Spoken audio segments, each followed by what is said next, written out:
Hi, everyone. John Michael Coppola here, and welcome to the Chicago Theater Makers Podcast, where we chat with the Chicagoland area's actors, directors, choreographers, designers, and producers who make our local stages come alive. But first, I want to ask that you please like and subscribe to this podcast and share it with your friends and colleagues who you think would appreciate the conversations we're having. We're grateful for your support, and we hope to be able to bring you these stories for years to come. Thanks again for being here, and now, curtain up on today's episode. Today's guest has been seen on stages all over Chicagoland, as well as national tours and Broadway for the last 40 years. He was most recently seen in translations at Writers Theatre in Glencoe and Uncle Vanya for the New Theatre Project. Past credits also include Scrooge in the Goodman Theatre's perennial staging of A Christmas Carol, the national tour of Aladdin, on which he originated the role of Jafar, and played mobster Gyp DeCarlo on the show on which we met, Broadway in Chicago's long-running production of Jersey Boys. I hope you enjoy my conversation with my very good friend, Jonathan Weir. Hi, Jonathan Weir. Hi. How are you, my friend? I'm well, Mr. Coppola. How are you? It's been a while. I'm well, thanks. Thank you so much for joining me on my brand new podcast. My pleasure. Well, of course, I know you fairly well. Our listeners may not. So if you would please tell us a little bit about your background, where you're from, your training, Sure. and your first theater experience. It's, of course, we are a Theater Makers podcast. Awesome. Jonathan Weir. I'm originally from Southern Illinois, Belleville. Youngest of 10 kids. This is way too much information. No, not I'll give at all. it to you all.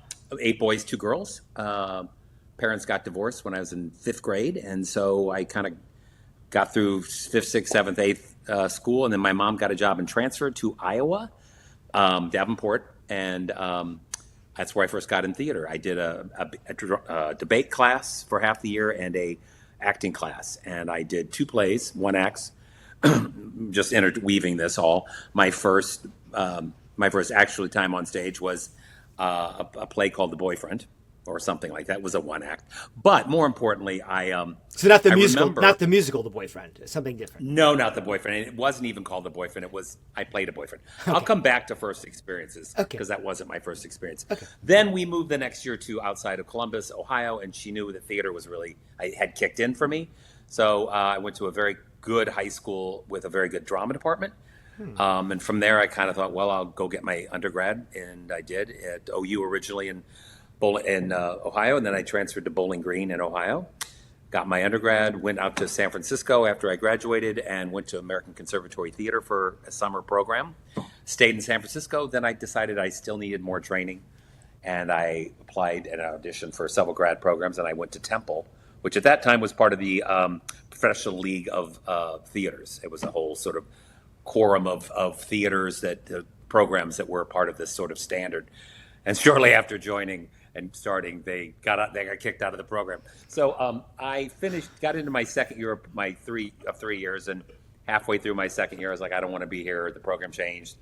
There was a lot of politics going on within the program, so I left grad school, worked some in Philly, and then I finished up at University of Alabama. Backtracking, my first theater experience was when I was in 3rd grade, 8 years old. I had no inkling I would ever do theater, but my parents would occasionally go to the Muni in St. Louis. So I saw a production of The King and I, first live production I ever saw. And it was Parnell Roberts, if any of your listeners or watchers, viewers out there remember him. He was one of the brothers on Bonanza. And he did Trapper John M.D. as well, I think. Anyway, early, and he was, as those guys did, went out and worked the regions. And one of my first memories was, as you know, young Prince is taking over. Fathers die. Anna's taking over.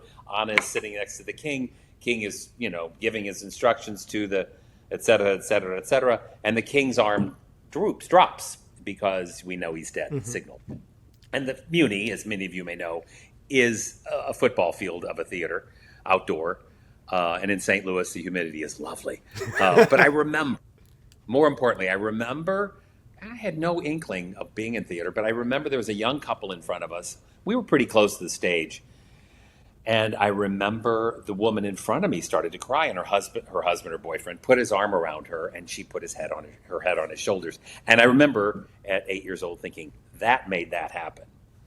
Wow. Skip forward 5 years, I didn't ever think I was kind of I was very theatrical as a child. I did a lot of funny voices. I was a bit of a freak in my family because they were all playing sports, and I was putting on towels on my head and pretending to have hair. Even back then. I know. Even then, and I had hair then. And I would. My parents got divorced, and I was the baby, and she worked hard, and I would come in and bring her a drink and do some bad imitation of somebody. And I would make her laugh and my family laugh. And eventually that's flash forward. We moved from St. Louis area to Iowa, and that's how I got into it. Wow. Amazing. Tell us how you got here to Chicago. What brought you here? Well, I left, as I said, I left Temple. I worked in Philadelphia for about 6 months, and I knew I wanted to finish my MFA. Flash forward and back, my now wife, Sarah, was getting her PhD in theater when I was an undergrad, and she directed me in a couple shows there.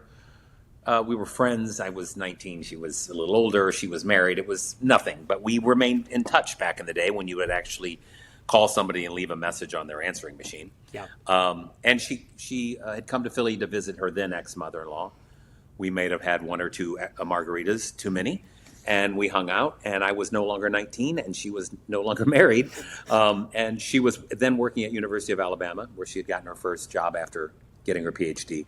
And she said, hey, we have assistantships open. So on a whim, I flew down to, you're frozen, is that okay?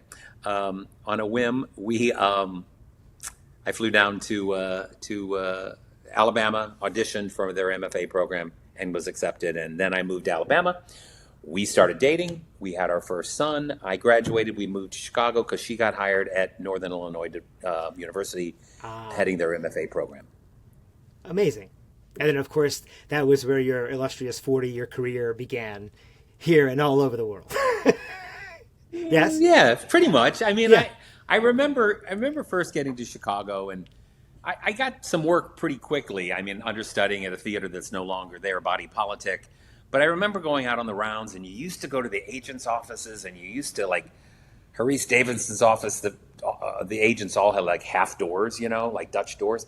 And the top would be open, and you had to do this demeaning thing where you'd walk around and you'd be like, hey, I'm Jonathan. And you'd have to, like, talk about what you're doing. But meanwhile, it was non-equity. I had no local credits. But anyway, that was an early start. But yeah, I started and I was very fortunate to get some traction early on and some opportunities. Oh, nice. Now,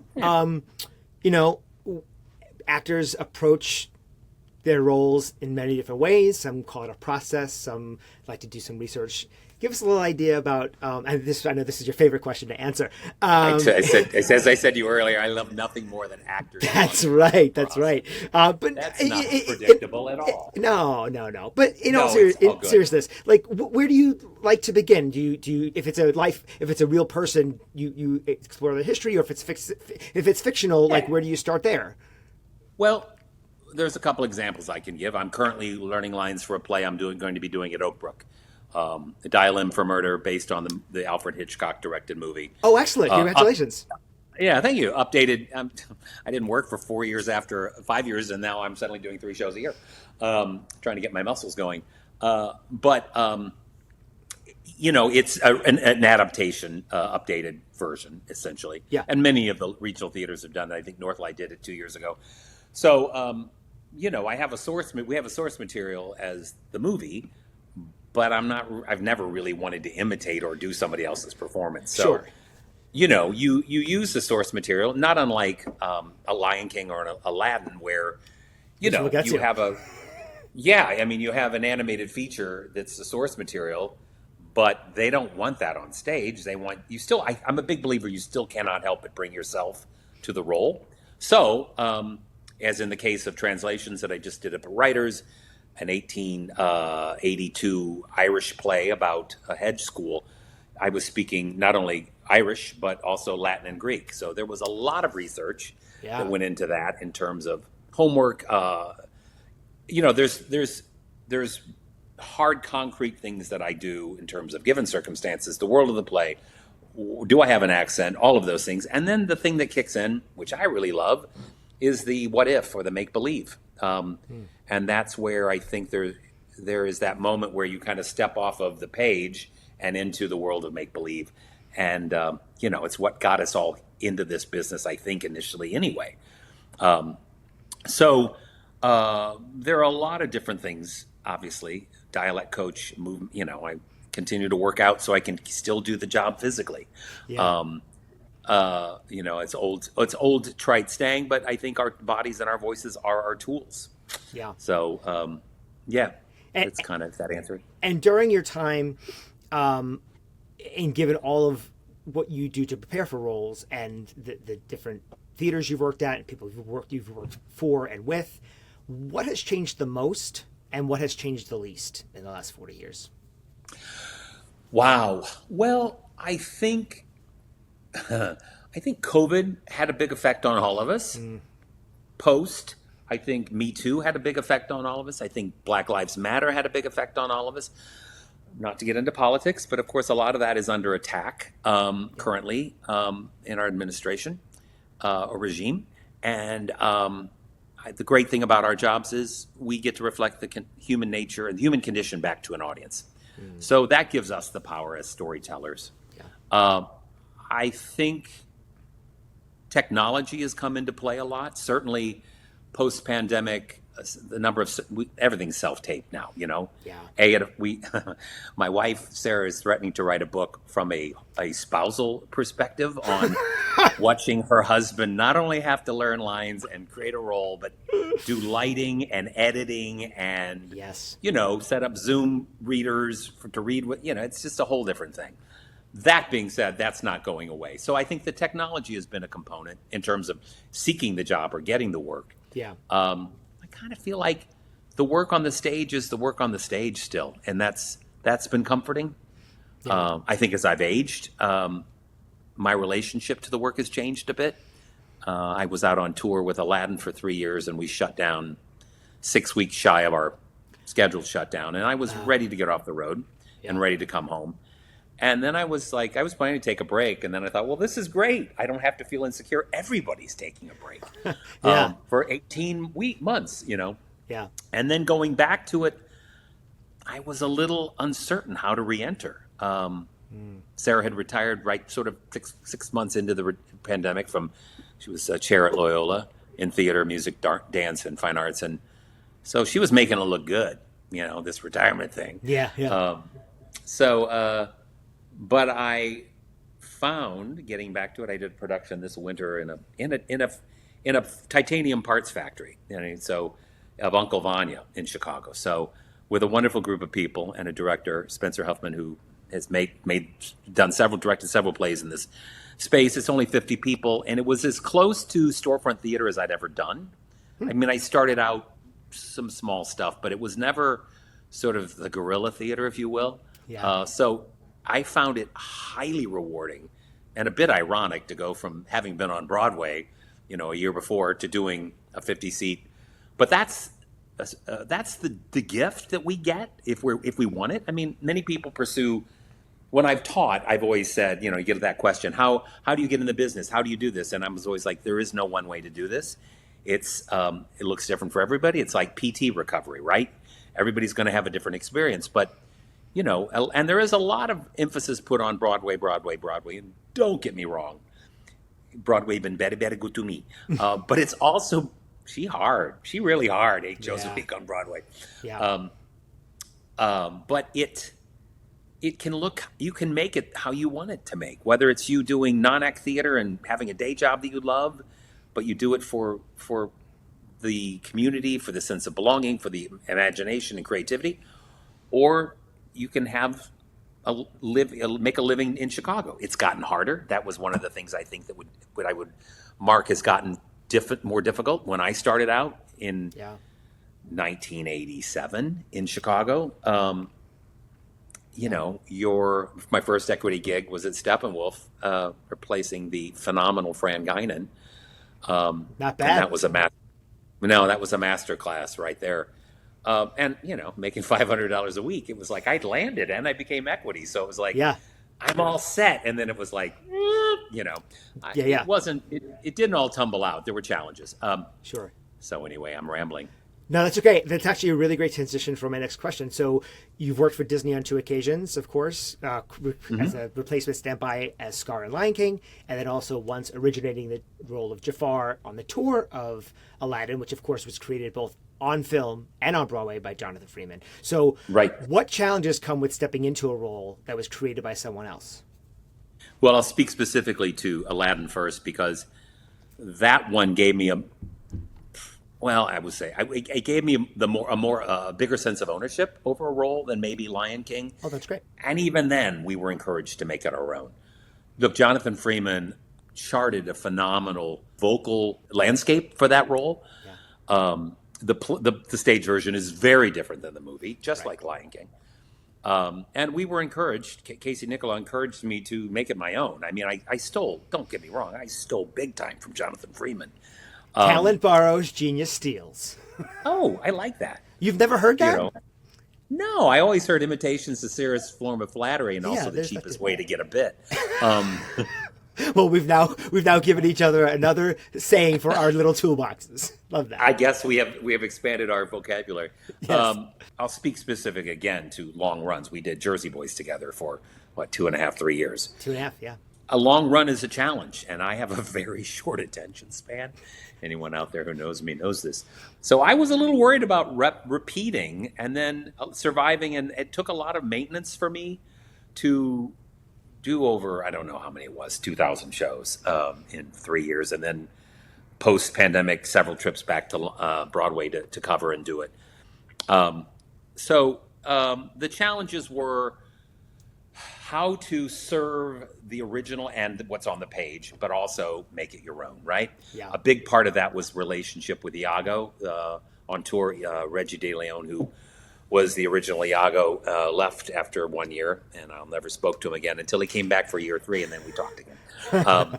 We had developed so much, not unlike Abbott and Costello or any partner duo team. That I was only funny because what he did, that partnership. So I credit much of my success to him. And then the gentleman that did it, Jace, the second year was different and equally wonderful. And you get used to those bits and those moments that you've created that really, are really fine-tuned and work. Yeah. So regarding creating a role that had already been done before, it was giving the right amount of homage to what was the original. And then it was also being given permission to make it my own, to come up with some other moments and bits, if you will. As a replacement for Francis at Steppenwolf, and that being your first job and your equity card, did you have the same level of autonomy to do that, or was it a little bit more, it's done like Dude, this? I was 27 years old. Well, that's my 28. question. Yeah. Yeah. No, I was such an idiot. I always say on my memoirs will be the accidental career, because I knew I got into this. I love this business for a lot of reasons. Certainly, no small part was the community, the sense of engagement, a sense of where to put creativity to create. But I mean, I'd done a couple shows in the first year that I was here. I did a show at Appletree, 2 shows at Appletree, and I did that couple gigs at 3 things, understudying two jobs at Body Politic and doing a performance in a play called Royal Family at Body Politic. So it was like 5 or 6 shows in the first year. So I was pretty busy. And then to get that opportunity and then to work with the powerhouse cast and to understudy Fran, I was a little scared. I was very excited because it was a wonderful, the story premise line is an adult education class, TAP class in London. And it's like 6 women and 1 guy. So I worked with the likes of Deanna Dunnigan and Shannon Cochran and Amazing. Dee Noah and just phenomenal, Ann Whitney. So I was doing all I could to not mess it up and keep up with them because they'd already been running the show and it got extended. So, yes, again, by virtue that it was me, and I mean, it's a living organic thing, this business, this business. So, Sure. they didn't want a complete imitation of Fran, but again took really good bits from him. Yeah. Yeah. And why not?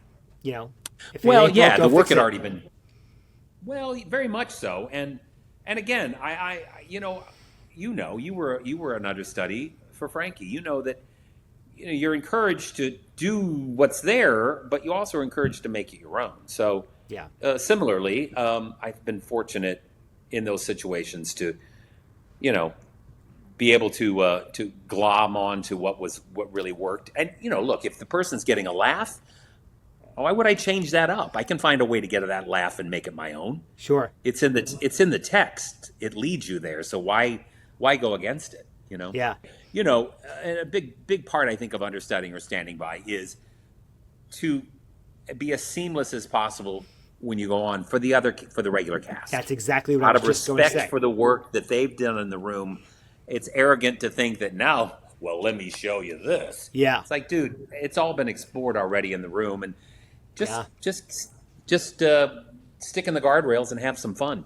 Yeah. Yeah. I've got a good friend, Broadway director choreographer Rami Sandhu, and his famous line is, "Swings and understudies are a Broadway Band-Aid."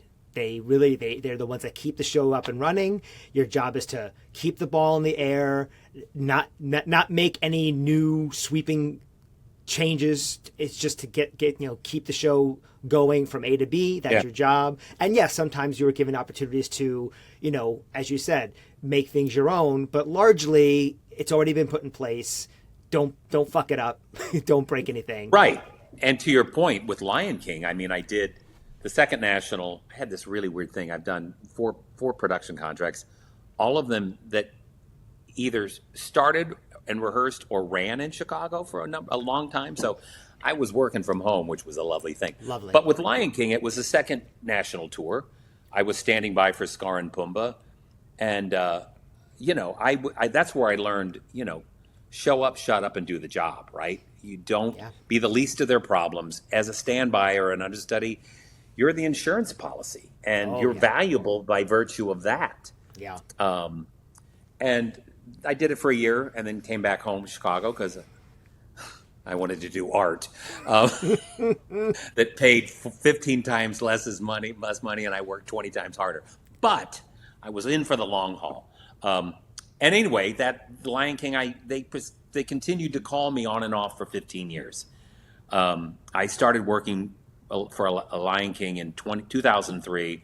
Had on and off, I'd go out for 3 months, 2 months, sub in on the tour. And then eventually they had me go to New York a couple times. Yeah. And that's where I got to make my B-Way debut, which was fun. Yeah. But even at that, I covered like 6 different Scars and 7 different Pumbas. So I was always keeping it fresh and stealing from everybody and playing. By that point, as you know, in a long run, somebody new comes in, you're thirsty for a new impetus, right? Oh, sure. So they were like, oh my God, fresh meat.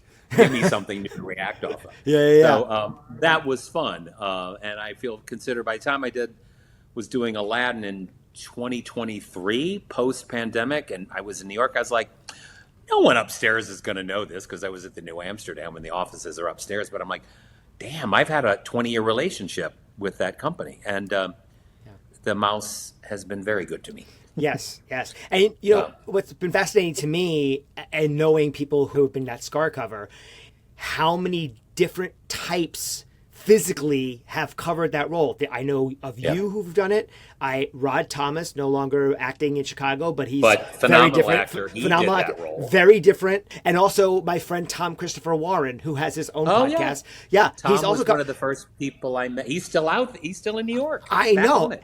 And it's just fascinating to me in the terms of covering that role. I mean, of course, the makeup and the puppetry all helps, but you're all physically different types.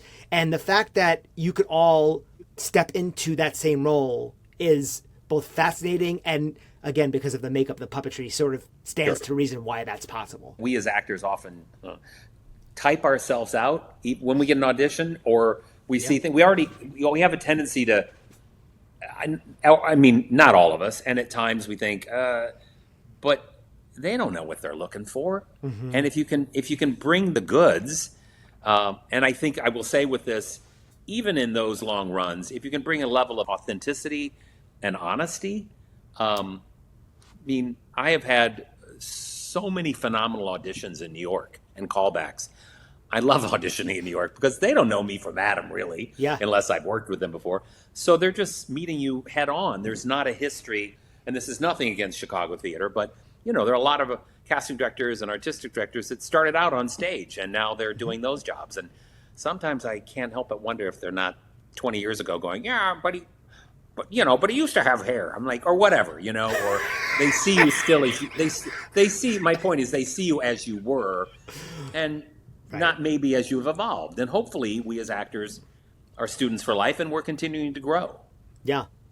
It's interesting to hear you say that, because I put myself on a self-imposed hiatus for about a dozen years to do other projects and support my family in a more healthy way, financially, consistent way. And I'm now finding myself that comfort of a day job left at the beginning of June by no choice of my own. So I'm finding myself stepping back in to the Chicago theater by choice.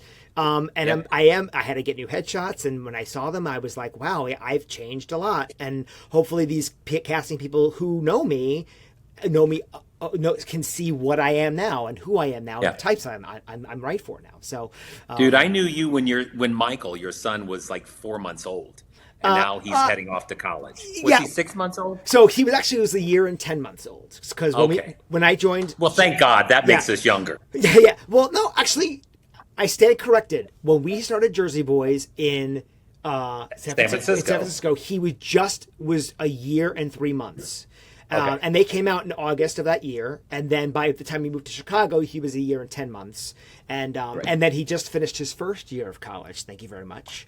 Made Dean's List 4.0. Oh my God, that's brilliant. Majoring in arts administration with an emphasis in stage management. So so he wants to really work. He does, yeah, and he came to performing and the arts later in life, but we never pushed him. But he loves it, and he's learning a whole lot at school. He's working on the campus venue. There's a smaller venue that gets rented out by groups, and he's been doing lighting and sound and stage management. That's amazing. He's learning it all, so we're really proud of him. Yeah. So isn't it exciting? Isn't it exciting to see your kids? I have 3 kids, are all grown, and now a granddaughter who will be 6 next in October. Can't believe it. I know. I don't look old enough. Not at all. Isn't it wonderful and so fulfilling to see your kids find a path and latch on to something that excites them? Yes. I mean, people often ask me it's my Hallmark card time now, but people often ask me, what's your favorite role? And, I can never answer that, but I feel like my greatest accomplishment is my kids. They still want to they're adults, and they still want to have a relationship with Sarah and I, and they want to go on vacations with us. And I think that's worth a lot. Yeah. Well, I won't ask you about your favorite role, but since we are talking about theater and everything, give us like 2 or 3 or even one favorite theater moment that either was like, oh, that was fantastic, or wow, I really screwed that one up. Give us. I never made any of us. No, of course not. Oh, I'll give you a simple one, which was I did a production probably in 2012 or 13 at Chicago Shakes. It was 12th night. I was playing Malvolio. I replaced a phenomenal actor, Sean Al. I did a lot of sloppy seconds in my career. I replaced a lot of people. LaShawn Banks had played it in their winter school thing, and then they did it in Shakespeare in the Parks that summer. And I was playing Malvolio, and we went to like 15 different parks, and it was very. It was so analog. It was so rewarding. But they would Chicago Shakes would give away fans to the audience, because we'd set up on a portable stage and people would just show up in all different neighborhoods, North Side, West Side, South Side. And the most thrilling thing was to have 5, 6, 7, 8, 9-year-olds come up afterwards and want you to sign their fan, because they were so taken with Shakespeare of all things. Wow. What a great memory. Yeah, it was really, I mean, it's simple, but those are the ones that linger. And don't get me wrong. I mean, doing Lion King and making my Broadway debut was thrilling. I went in very last minute. They called me New York. The actor playing Scar, his dad was ill. He was in Denver. I did a put-in rehearsal. And the night before, I sort of tracked backstage. The night before, I watched the show. and this is, I think, was on a Thursday, and they said, Deb Shrimpton, who was a phenomenal, no longer with us, a company manager, what am I looking for? The Stage word manager? Give me a chance. No, she was the director, not the director, but she was the RD, resident director. And she said, well, after we got done and everybody applauded, and they said, oh, Mr. Weir will be making his Broadway debut tonight. So this is what? Yeah, okay. So you were in New York. I walked over to 8th Avenue and I found some bodega and I got some really bad wrap. And I waited around. I went back to the theater in the dressing room and I kind of was like, okay. Wow. And I ate this really bad wrap, and then I made my Broadway debut. And Kenny Ingram, who used to be in Chicago and still comes back to direct and choreograph sometimes, we had done the second national tour for a while together, and he was in the Broadway company. And he lovingly, so it was a little anticlimactic, right? There I am with my really bad rap, and having, like, that was my sardies. But it turns out Kenny arranged for about 15 people to meet. And I had a couple of friends. My niece was in New York. My best friend and her husband came. And we went to Sardi's afterwards. And that was not Sardi's. We went to Joe Allen's afterwards. And they had a little celebration. So it felt more like Broadway then. Yeah. Talk about in the well, that happened file. Totally. I have a stage experience for the biggest mess up I've ever done. Oh, it's okay. Let's hear it. I was doing a production of Bye Bye Birdie at the Marriott. Now, for any users who don't know out there, that's a theater in the Round. And I was playing Harry McAfee, the father, and the end of Act 1 is when they go on the, Conrad Birdie goes on the Ed Sullivan Show, and Harry McAfee becomes a camera whore, and he storms the stage, and he gets in front of the big TV camera, and he's waving and saying hello to everybody. Well, and then there's a blackout, and you run up the aisles. At this particular moment, the guy on the camera turning it, I saw the aisle lights in the blackout, but he turned it a half turn more.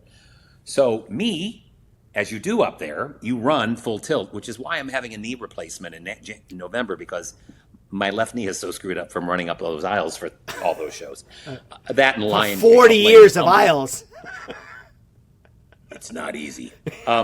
I ran full tilt into section 4 of the Marriott in a blackout and fell over two aisles of people. I was wearing a white suit. It's a wonder I worked at all anywhere after this story, and maybe I won't after I tell this publicly. But I was a permanent part of the safety speech at the Marriott for a while. I got up in the blackout and I ran up the aisle, and I hit my rib on the back of the chair. So I was a little messed up, but I told the stage manager, I said, you might want to check on the front row. I ran into the audience, and I go back to the dressing rooms where it was Ann Gunn and God love him, Bernie Yvonne, and Aline Roberts was playing my mother, and I, in this white suit. Bernie started laughing because the shroud of Mary Smith was smeared across my face, across my coat. You literally saw like it was a animated drive-by on my white suit. And then I find out that they had to hold the curtain, second act, because they had to take her away on a gurney. Oh, my Lord. And Rick Boynton, who was in production out there at the time, came to the dressing room a few days later. He goes, there are photos, but we will not show them to you. It's so bad. She was black and blue. I mean, she was like 70 or 80-ish, Oh. But the best part was, the catcher on all this was, in her report, she said, an actor, I believe the actor playing Conrad Birdie. I was like, we'll go with that one. It was him. Anyway. And then I worked there again. That was weird. Crazy. Well, it was an honest mistake. And it was because the guy overshot the camera. It wasn't your fault. He overshot the camera. You had to avoid it. No, not at all. That's the story we're sticking with. Yeah, so there have been many, many I did a production of Little Night Music at Writers, which I saw, and you were brilliant. That whole production was brilliant. Thank you. It was one of those really magical shows.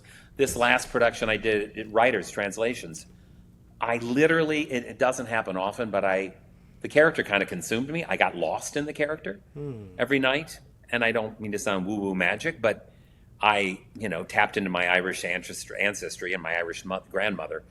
But the character, I just loved that character. And I love that cast and that company. That was one of those experiences that you look around the dressing room, you tell the younger ones, this doesn't happen that often. So really cherish it. Oh, wow. Yeah. Yeah. So would that be one of the best lessons you've ever learned, or rather some of the best advice is, cherish the moments then when you're on stage and for every performance you're in? Or is there some better piece of advice you've been given? Well, I mean, there's a lot that I've been. I'll give you a barrage of anecdotal sayings. One I learned from my wife that she used to teach her students. When you go in for auditioning, they have a problem, so be the solution. And I adopted that. Even when I do my self-tapes, I'm like, we as actors, as I said earlier, sort of sometimes when you used to go in person and audition, there was this sort of them against us attitude. And I grew to love auditioning. I taught the audition seminar class at Loyola on and off for a lot of years, the exit class for seniors. And I think maybe I honed or tapped into something, but that was a big influence. Again, show up, shut up, and take the money. Be the problem, not the solution. I think as I've become a man of a certain age, appreciating in this crazy world as much as you can, slow the pace a little bit and cherish and relish the moments. The other thing I used to tell my students is, there are two things you can control in an audition, and it's not untrue in life: your attitude and your preparation. Right? This is the strongest tool we have. So even in the midst of the chaos and all that we're going through right now, we still have a choice to make. We're not victims, and we can choose to enter a room. I mean, the thing I love about going into a theater is that anything's possible. You get to interact with not of the other actors, but I'm a big believer in connecting with crew because I think oftentimes they're more interesting, especially on a long run or a tour. I'm actually officiating. We wouldn't have a show without the crew. Not at all. I mean, this whole idea of The Voice and America's Got Talent and 15 Seconds of Fame. Look, my mother used to say when I was little and coming into puberty and self-conscious, she goes, nobody's looking at you. It was so I even remind myself of that now. It's like, chill out. More interesting people to talk about or look at than you. No, I think, again, the other one is I learned as an undergrad is that once you start the pursuit of acting is that you're a student for life. And that for me was the hook. This last play as I said, I was speaking Latin and Greek and Irish and dialect, and all of that was so rich, so much to dive into and get lost in. So those are some of the things. Those are all lovely, lovely sentiments. Thank you for sharing those. Sure. So any parting words for our listeners that you want to cover, promote? You mentioned Dalton for Murder, so we'll be able to look out for that, of course. Yeah. I have I'm such an analog person. I just now reached out to somebody I met on the 4th of July, and he told me he does websites. I'm like, well, maybe I should have a website. There's a new idea. Okay. I don't know. Look for that. It's not even set yet. But no, I don't have a podcast. I'm on Instagram. I post pictures of my granddaughter and travels. In certain situations. I'm not on Facebook anymore. I got off that during the first insurrection, because I couldn't take that. And I feel much better. I'm a much better person, a healthier person as a result of less social media. Love it. So yeah, my social media presence is limited, but keep supporting live theater, and not just Broadway, certainly the tours that come to town, but I will give you one parting phrase that my mother used to say. Please. She used to say, if you know where you're going in this world, people will step aside. Now, maybe not literally. That. Right? So if you have a goal, mine was I just wanted to be a working actor. That's all I wanted. I wanted to get better at being an actor. I wanted to be more truthful at being an actor. I kept putting myself in situations, transitioning from doing exclusively musicals to straight plays and bouncing all over the world, place there. But it has kind of panned out for me, I think, and it can for all of us. Again, if you have a goal, they'll tell you go away. But if you keep coming back and digging deep and reinventing and not just resting on what you did the last 6 shows, but bringing more truthfulness and authenticity to your work, they can't help but notice. Wow. Thank you for saying that. Sure. Thank you for having me. Of course. And do you happen to know the dates for Dial M for Murder? Well, as a matter of fact, I have my schedule right here. Fantastic. We open in September. We go into previews on the 3rd of September. We open on the 11th, and we run, and I don't have this here because of you, but it just turned out, we close October 26th. I have it here because I was scheduling my PT for my pre-surgery therapy. Don't get old, kids. I appreciate you having that handy because it was a question I did not advance you. But that's an amazing cast. It's Eric Hellman, who was also in translation, is phenomenal. Amanda Drinkall, who was in King Charles with me at CST a bunch of years ago, she's phenomenal. Ian Paul Custer, who is phenomenal, and an actress, Alexandra, who I don't know is coming in from New York to play Maxine. So I'm looking forward to it, new experiences. Yeah, I am too. I've never seen the movie, and I've clearly never seen the play, so I will be sure to see it. Not only because of your involvement, because Julie does great work. Why not? Yeah, why not? All right, my friend. Look for me at other things. I continue to self-tape and, do all that stuff like the rest of us. Yeah. Well, I appreciate your time. Thank you so much. Yes, and I will see you, and we'll be in touch soon. Hopefully we'll have a meal together again soon. We're long overdue. Okay, thanks.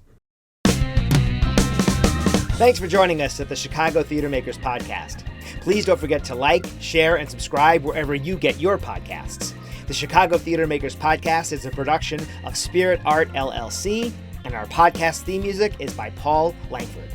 If you or someone you know would like to be a guest on the podcast, please drop us a note at our website, ChiTheaterMakersPodcast.com. That's ChiTheater, makers with an S, podcast.com. We hope you enjoyed spending time with us as much as we enjoyed spending it with you, and we'll see you on the board soon.